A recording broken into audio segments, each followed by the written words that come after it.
Hi, வணக்கம். கந்த கடவுள் நமது சொந்த கடவுளை வணங்கி, வயலூர் முருகன் எம்பெருமானை வணங்கி, வணக்கம் நேயர்களே. தொழில்நுட்பம் பெருக பெருக, விஞ்ஞானம் பெருக பெருக, மோசடிகளும் போட்டி போட்டுக்கொண்டு வளர்கின்றன. அதில் ஒன்றுதான் டிஜிட்டல் அரெஸ்ட். டிஜிட்டல் அரெஸ்ட் என்பதே ஒரு 420. நல்லா புரிஞ்சுக்கணும் மக்களே. டிஜிட்டல் அரெஸ்ட் என்பதே ஒரு 420 ஆள் செய்யும் வேலை. அது எப்படி வரும் என்றால், முதலில் மும்பையில் இருந்து சிபிஐ அதிகாரி பேசுகிறேன். எப்படி பேசுவான்? சிபிஐ அதிகாரி பேசுகிறேன், நீங்கள் டிஜிட்டல் அரெஸ்ட் செய்து, உங்களை டிஜிட்டல் அரெஸ்ட் செய்துள்ளோம் என்று சொல்லுவான். அது சுத்திலும் முற்றிலும் 420 ஐட்டம். நல்லா புரிஞ்சுங்க. அப்படி இருந்தால் உடனே போலீஸுக்கு ஃபோன் பண்ணணும். இதே மாதிரி டிஜிட்டல் அரெஸ்ட் பண்ணியிருக்கான்னு அந்த நம்பரை கொடுத்து ஃபோன் பண்ணீங்கன்னா அந்த 420 டக்குன்னு காணா போயிடுவான். இந்த சினிமாவில் டக்குன்னு மறைகிறான் பாருங்க, அதே மாதிரி மறைஞ்சிருவான். ஆனால் நீங்கள் அவன் சொல்கிற பேச்சுக்கு காது கொடுத்து கேட்க ஆரம்பிச்சிட்டிங்கன்னா, ஓ இவங்க மைய நம்மளிடம் மாட்டிக்கொண்டார்கள் அப்படின்னு வலையை விரிச்சிருவான். வலையை விரித்து உங்கள் பேங்க்ல எவ்வளோ அமௌண்ட் இருக்கோ அத்தனையும் லம்பா சுருட்டிடுவான். சாமியார்லாம் சுருட்டுறான்ல, எவ்வளோ சொத்து இருக்கு? 14 கோடி. ஓ 14 கோடி, அப்படியே அமுக்கு அப்படிம்பான் சாமியார். அதே மாதிரி தான் இவன் அவன் நேரா உட்காந்து சுருட்டுறா, இவன் முகமூடி போட்டு சுருட்டுறான். டிஜிட்டல் அரெஸ்ட்ங்கிறது ஒரு புண்ணாக்கம் இல்லை, ஒரு புண்ணாக்கு கிடையாது. அதை நல்லா புரிஞ்சுங்க. அவனே ஒரு 420. இது இந்தியா முழுவதும் நடந்துட்டே இருக்கு, ஏமாந்துட்டே இருக்கும், சொல்லிக்கிட்டே இருக்கும். புரியுதா? டிஜிட்டல் அரெஸ்ட்னா போலீஸுக்கு போன் பண்ணுங்க. உடனே போலீஸுக்கு போன் பண்ணீங்கன்னா போதும், அந்த டிஜிட்டல் 420 ஓடிடுவான். சரி, எவ்வளவு சொல்லி என்ன பண்றது? எல்லாம் ஏமாந்துட்டே தான் இருக்கீங்க. எதுக்கு நாங்க சொல்றோம்னா, இப்ப கோர்ட்ல ஒரு அக்யூஸ்ட் இருக்கான்னு வச்சுங்க, 15-20 வாய்தா அட்டன் பண்ணாம இருந்தான்னா அவருக்கு ஜட்ஜி என்ன பண்ணுவாரு? கண்டெம்ட் கோர்ட் அப்படின்னு போடுவார். கண்டெம்ட் கோர்ட் போட்டா போலீஸ் அவரை துரத்துவாங்க பிடிக்கிறதுக்கு. அப்படியே ஒரிஜினல் போட்டு ஒரிஜினல் நடந்து கண்டெம்ட் கோர்ட்லயே குற்றவாளி சிக்க மாட்டேங்கிறான். அப்புறம் எப்படி இந்த டிஜிட்டல் அரெஸ்ட்? முற்றிலும் 420. டிஜிட்டல் அரெஸ்ட் முற்றிலும் 420. மக்களே உஷார். அப்படி ஒரு அரெஸ்டே பண்ண முடியாது. எவ்வளோ சொல்லியும் நிறைய வயதானவர்களை குறி வைக்கிறானுங்க மெயினா. புரியுதா? ஏன்னா உங்களுடைய சர்வதேச போதை கும்பலுடன் உங்களுக்கு தொடர்பு அப்படின்னா வயதானவர் 4 கோடி இழந்துடுறாரு. என்ன ஒரு ஃபுல்லா இவனுங்க 420. டிஜிட்டல் அரெஸ்ட்ங்கிறதே ஒரு புண்ணாக்கும் கிடையாது. அதை நல்லா புரிஞ்சுங்க. சரி, இப்போ அடுத்தது உங்களுக்கு விளக்கமா என்ன சொல்றேன்னா, இந்த டிஜிட்டல் அரெஸ்ட்ல ஒரு பெங்களூரு பெண்ணு ஏமாந்துருக்காங்க. எவ்வளோ? 2 கோடியை சுருட்டிட்டான். சாமியார் சுருட்டுறா, என்ன 1க்கு 10 ரெட்டிப்பு தரம் சொல்லி சுருட்டுறா. அடுத்தது டிஜிட்டல் அரெஸ்டும் சுருட்டுறா. அப்புறம் மக்கள் எங்கடா வாழ்வாங்க? எங்கடா சேவிங்ஸ் வைப்பாங்க? எல்லாத்தையும் நீங்களே கொண்டு போயிட்டீங்கன்னா அவங்க என்னடா பண்ணுவாங்க? ஃபியூச்சர்ல என்ன செய்வாங்க? சரி, அந்த பெண்ணை பத்தி இப்ப பார்க்கலாம். பெங்களூரை சேர்ந்த பெண் 10 வயது பையனுடன் தனியா வாழுறாங்க. அவங்கள்ட்ட எவ்வளோ டிஜிட்டல் அரெஸ்ட்ல அடிச்சிருக்கான்? 2 கோடி ரூபாயை வேட்டை விட்டான்.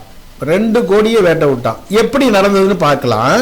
நியூ தீபா சந்திரா நகரை சேர்ந்தவர் அந்த பெண். 10 வயது மகனுடன் தனியே வசித்து வருகிறார். உங்களுடைய வீட்டு முகவரிக்கு போதைப் பொருள் பார்சல் வந்துள்ளது, ப்ளூ டாட் கொரியர் அப்படின்னு ஒருத்தன் பேசுறான். புரியுதா? இப்படிதான் டிஜிட்டல் அரெஸ்ட் ஆரம்பிப்பானுங்க. ப்ளூ டாட் கொரியர் பேசுறேன், மும்பையில் இருந்து உங்களுக்கு சிபிஐ அதிகாரிகள் பேசுவாங்க. இவனும் ஒரு 420. புரியுதா? சிபிஐ அதிகாரிகள் பேசுவாங்க, நீங்க பதில் அளிங்கன்னு சொல்லிட்டு அவன் போனை கட் பண்ணிடுறான். அடுத்த உடனே மும்பையிலிருந்து காவல்துறையிலிருந்து பேசுகிறேன், சர்வதேச போதைப் பொருள் கடத்தல் கும்பலுடன் தங்களுக்கு தொடர்பு இருப்பதாகவும் அதற்கு வலுவான ஆதாரங்கள் இருப்பதாகவும் கூறி ஒருத்தன் பேசுறான். அவன் பேசிட்டு, தாங்கள் சொல்வதை நீங்கள் கேட்கவில்லை என்றால் கடுமையான பின் விளைவுகளை சந்திக்க நேரிடும் என்று கூறி மிரட்டுறான் அந்த பெண்ணை. உடனே அந்த பெண்ணு பயந்து ஒடுங்கி நடுங்கி ஒரு தனிமையான ஒரு இடத்துல உட்கார சொல்றான் விசாரணைக்காக. அவன் பண்றதான், ஒரு தனிமையான ரூமுக்கு கொண்டு போயிடுவான். தனிமையான ரூம்ல கொண்டு உட்கார வைக்கிறான் விசாரணைக்கு. யாருகிட்டையும் எதுவும் பேசக்கூடாது, எங்கள்கிட்ட மட்டும்தான் நீங்க பேசணும். இவனே ஒரு 420.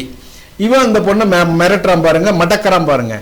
உடனே என்ன சொல்றான், மொபைலில் நாங்கள் சொல்லும் அப்ளிகேஷனை உடனடியாக டவுன்லோடு செய். ஏன்னா அந்த டவுன்லோடு செஞ்சாதான் அதுல திருட முடியும். பாவம் அப்பாவி பெண்ணுக்கு என்ன தெரியும், டவுன்லோடு பண்ணிடுறாங்க. டவுன்லோடு பண்ணிட்டு அந்தந்த பேங்க் அக்கௌண்ட்டுக்கு இவ்வளவு அமௌண்ட் அனுப்புன்னு சொல்றான். உடனே பயந்துகிட்டு இவங்க அமௌண்ட் அனுப்பிட்டே இருக்காங்க. உடனே அந்த பெண்ணுக்கு 10 வயதுல ஒரு மகன் இருக்கான். நாங்க சொல்ற இடத்துக்கு நீங்க பணத்தை அனுப்பல, நாங்க சொல்ற பேங்க்கு நீங்க பணத்தை அனுப்பலனா 10 வயது மகனை கைது செய்து சிறையில் போடுவோம்னு பாருங்க. 10 வயது சிறுவனை கைது செய்து சிறையில் போடுவான். இவனே ஒரு ஆண்டிப்பைய 420. இந்த ஆண்டி சொல்றா, என்ன நான் உங்களை உங்க பையனை கைது பண்ணி சிறையில் அடைப்போம் அப்படிங்கிறா. உடனே அந்த பெண்ணு அஞ்சு நடுங்கி திரும்பி அமௌண்ட் அனுப்பிக்கிட்டே இருக்காங்க. அமௌண்ட் பத்தாதனால என்ன செய்யறாங்க, பெங்களூர்ல சென்ட்ரான சிட்டியில 2 அபார்ட்மெண்ட் வச்சிருந்திருக்காங்க. சென்ட்ரான சிட்டியில 2 அபார்ட்மெண்ட், அதையும் அடிமாட்டு விலைக்கு விற்கிறாங்க.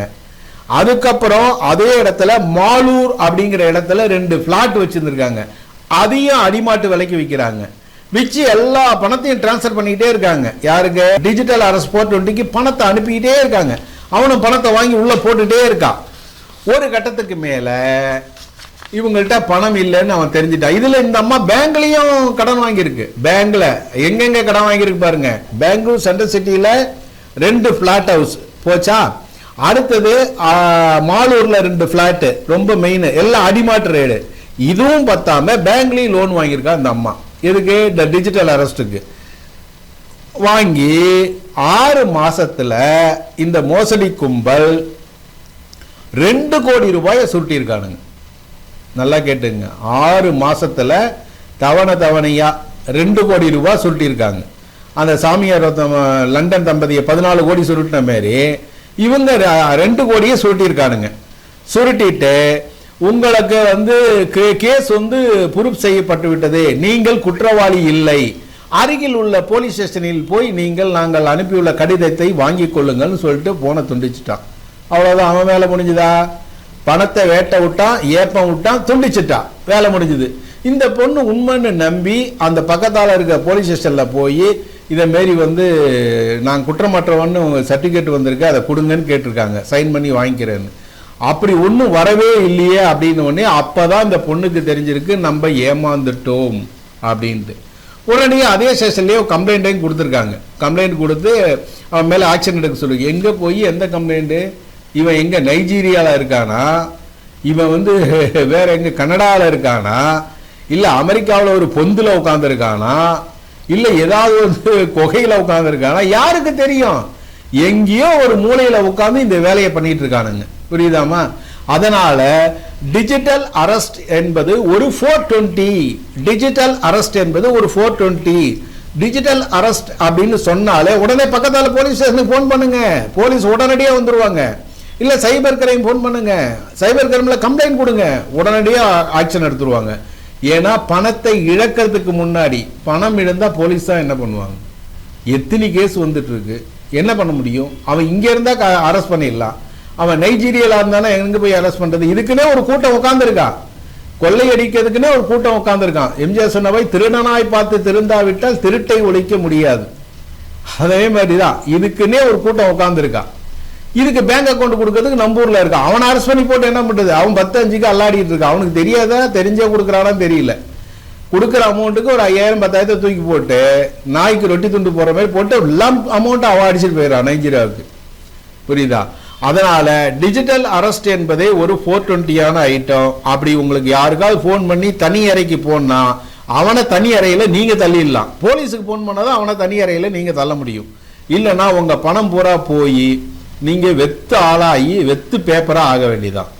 டிஜிட்டல் அரெஸ்ட் என்பது ஒண்ணு கிடையவே கிடையாது. புரியுதா? நேரடி அரெஸ்டே நிறைய பேர் தப்பிச்சு போயிட்டு இருக்கான். வாய்தா பெயிலா வாங்கிட்டு இருக்கான். ஒருத்தன் பேர்ல 35 கேஸ் 37 கேஸ் இருக்கு. ஏமா, இதெல்லாம் நீங்க நல்லா தெரிஞ்சுக்கணும்.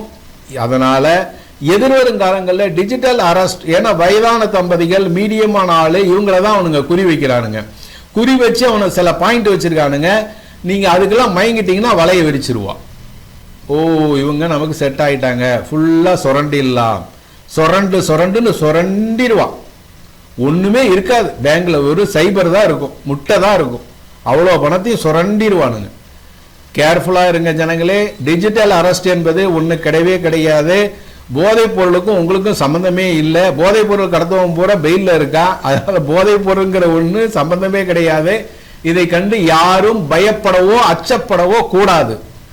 ஓகே நேயர்களே, இன்னொரு நிகழ்ச்சியில் மீண்டும் சந்திக்கின்றேன். நன்றி, வணக்கம். சித்தரின் மெய்சிலுக்கும் அனுபவங்கள் என்று முன்னரே கூறியிருந்தோம் அல்லவா? அந்த உண்மையை உங்களுக்கு சொல்ல வேண்டாமா? அந்த சித்தர் நேரடியாக அந்த அம்மனுக்கு அபிஷேகம் செய்யும் போது அந்த அம்பாள் பாம்பு ரூபத்தில் எழுந்தருளியிருக்கிறாள். அந்த காட்சிகளை இப்போது நீங்கள் பார்த்து கொண்டிருக்கிறீர்கள். அந்த பாம்பு ரூபத்தில் எழுந்திருக்கும் அம்பாளை இந்த சித்தர் பாலால் அபிஷேகம் பண்ணுகிறார், சந்தனத்தால் அபிஷேகம் பண்ணுகிறார். என்னதான் ஜீவன் இருந்தாலும் ஐந்தறிவு படைத்த ஜீவன், தெய்வத்தினுடைய பாம்பு இல்லை என்றால் யாராயிருந்தாலும் தீண்டும். ஆனால் கடவுளின் அருள் பெற்ற இந்த சித்தர் அந்த பாம்புக்கு அபிஷேகம் பண்ணும் போது எந்தவித மறுப்பும் அது தெரிவிக்கவில்லை. சில நேரம் மஞ்சள் தண்ணி எடுத்து அது வாயிலே போடுறார்.